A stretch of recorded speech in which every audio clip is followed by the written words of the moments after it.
विद्यार्थी मित्रों, इसके पहले हमने अव्यय के दो प्रकार देखे थे, क्रिया विशेषण अव्यय और संबंध बोधक अव्यय। अब इसके बाद और दो प्रकार है अव्यय के, जिसका अध्ययन आज करेंगे।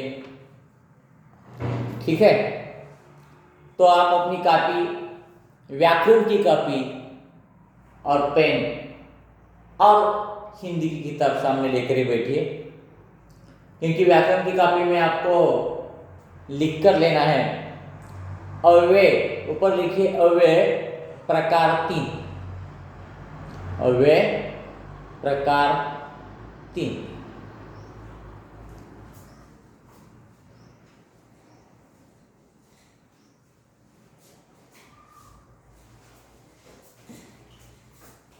प्रकार तीसरा है समुच्चय बोधक अव्यय। समुच्चय बोधक अव्यय। अब समुच्चय बोधक अव्यय का मतलब है, यहां परिभाषा दी है। परिभाषा मतलब क्या? व्याख्या। समुच्चय बोधक अव्यय की व्याख्या: दो स्वतंत्र शब्दों या वाक्यों को जोड़ने वाले अव्यय। दो स्वतंत्र शब्दों या वाक्यों को जोड़ने वाले अव्यय जो होते हैं वो समुच्चय बोधक अव्यय कहलाते हैं। मैंने यहाँ थोड़े में परिभाषा लिखी है, आप इतना ही लिख लीजिए जो मैंने फलक पर लिखा है। जो परिभाषा यहाँ लिखी एक पंक्ति में, उतनी ही आप अपनी व्याकरण की कॉपी में लिख लीजिए। मतलब दो शब्द या दो वाक्य जोड़ने वाले शब्द, जोड़ने वाला जो शब्द होता है वह समुच्चय बोधक अव्यय होता है। उदाहरण के साथ समझते हैं।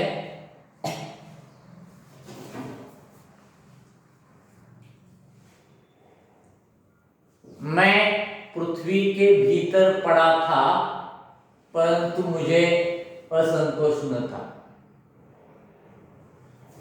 ऐसा कौन कह रहा है? हीरा कह रहा है। हीरा, रत्न होता है ना, हीरा, वो कह रहा है मैं पृथ्वी के भीतर पड़ा था, परंतु मुझे असंतोष न था। असंतोष मतलब दुख न था। अब इसमें दो वाक्य जोड़े हैं। मैं पृथ्वी के भीतर पड़ा था, एक वाक्य। मुझे असंतोष न था, दूसरा वाक्य।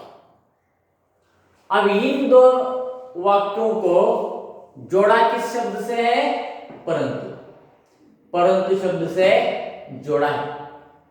आई बात समझ में? तो ये परंतु क्या हुआ है? समुच्चय बोधक अव्यय हो गया। मतलब ये पूरा वाक्य समुच्चय बोधक का है, लेकिन परंतु शब्द से जोड़ा हुआ। तो जैसे जैसे मैं कहता जाऊंगा, आप परिभाषा और उदाहरण भी लिख लीजिए।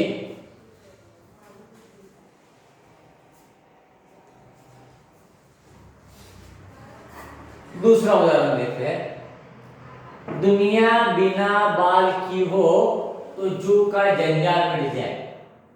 इसमें भी दो वाक्य हैं। दुनिया बिना बाल की हो मतलब लोगों के सिर पर बाल ही न हो, और दूसरा वाक्य है जू का जंजाल मिट जाए। जू मतलब जो सिर में होते हैं छोटे छोटे कीड़े, उआ, लिका हम कहते हैं उसे।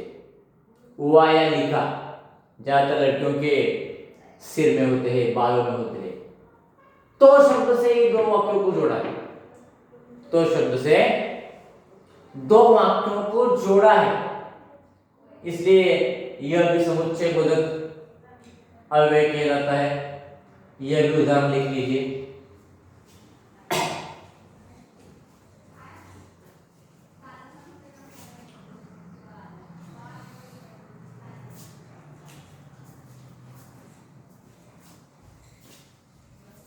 तीसरा है, यहाँ 3 अंक है,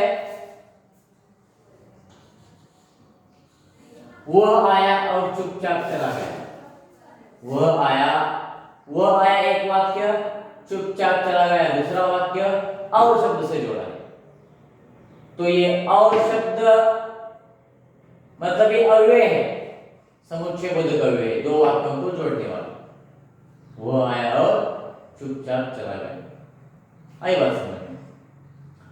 अब अगला, राजू तथा आदित्य मित्र थे, एक साधारण वाक्य है। अब यहां देखिए 2 शब्दों या 2 वाक्यों को जोड़ने वाला शब्द है। यहां हमने 2 शब्दों को जोड़ा है, राजीव और आदित्य। 2 शब्दों को तथा शब्द से जोड़ा है। यहाँ का तथा का मतलब क्या हुआ? और। राजीव और आदित्य मित्र थे। तथा का अलग अलग अर्थ हो सकता है, यहाँ अर्थ है और। 2 शब्दों को जोड़ने वाला शब्द, इसलिए समुच्चय बोधक अव्यय। और अगला उदाहरण है, आप खुद आइए अथवा किसी को भेज दीजिए। यहाँ आप खुद आइए एक वाक्य, किसी को भेज दीजिए दूसरा वाक्य, अथवा से जोड़ा है। तो यह अथवा भी क्या हो गया? समुच्चय बोधक अव्यय हो गया।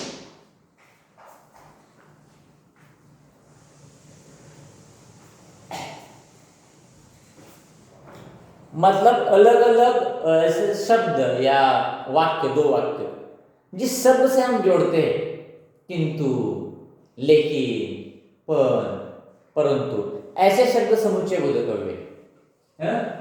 कुछ यहां शब्द लिखता हूं मैं कि कौन कौन से शब्द हो सकते हैं। किंतु शब्द हो सकता है,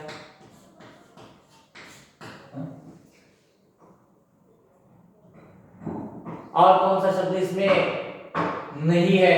लेकिन नहीं है तो लेकिन लिख लीजिए।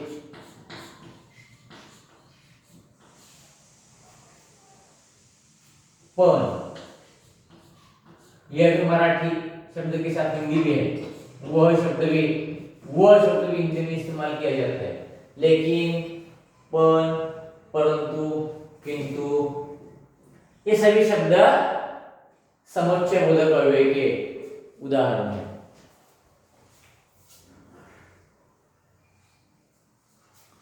अब एक और प्रकार है, चौथा प्रकार, जो मैंने कहा था कि चौथा प्रकार एक है, इसका भी हम अध्ययन करेंगे।